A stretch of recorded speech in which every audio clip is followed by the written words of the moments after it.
रायगड़ा जिलार हाथी आतंक।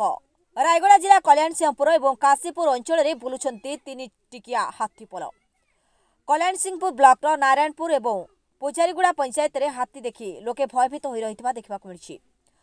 किछि दिन हेब एक हाथीपल करपा पंचायत नारायणपुर पूजारीगुड़ा पंचायतर राउतपरिडागुड़ा लटागुड़ा पड़ईकानी अंचल झुला और बण में बुलवा पर कल्याण सिंहपुर ठारू रायगड़ा जिबा मुख्य रास्तार खसीगुड़ा और पड़ईकानी मझिरे रास्ता को बाहर स्थानीय बासिंदा देखि घोड़ाई।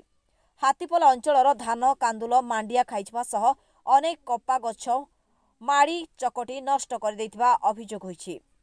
तेबे एने जो मानकर क्षयक्षति होइछि तदंत पर क्षतिपूरण दियाजिबो एवं गाँ गाँ बुली लोकंकु सचेतन करा जाउथिबा प्रकाश करछन्ति रायगड़ा एससीएफ अशोक प्रधान।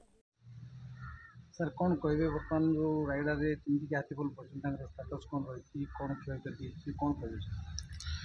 काली आमर कल्याण सिंहपुर रेंज रे तीन गोटी हाथीपल जोटा कि आमर पूजारीगुड़ा और नारायणपुर पंचायत एरिया रे से बुलाबुली करी किछि लोकर जमीर धान क्षति करछि बोली आमे खबर पाइछु।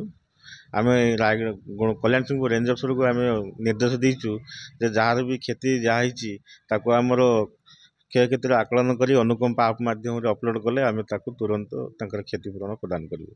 काशीपुर ब्लॉक में जो सूचना रहछि कोन काशीपुर ब्लॉक को 2 दिन पूर्व जाइथिला किंतु वर्तमान से हाथी पुणी फेरी आसी कल्याणपुर रेंज रे अछि।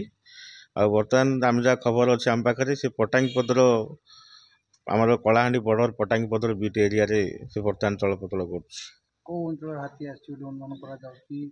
सचेतन कौन बार्ता दिया इटा आमर कलाहांडी पटू से हाथीपलटी आसी 3 गोटी हाथीपल आमर आमर जो एलिफेंट स्क्वाड अच्छी आ गजसाथी एमान माध्यम आम गाँ गाँ रे सचेतन कार्यक्रम करछु जोटा कि लोक मान को आम पूर्व सूचना दउछु जे तुम एरिया रे हाथी चलप्रचल करियो सेति तुम आगु सजग रहा सतर्क सूचना दउछु। रायगड़ा आशुतोष कुमार पट्टनायक रिपोर्ट संघर्ष टीवी।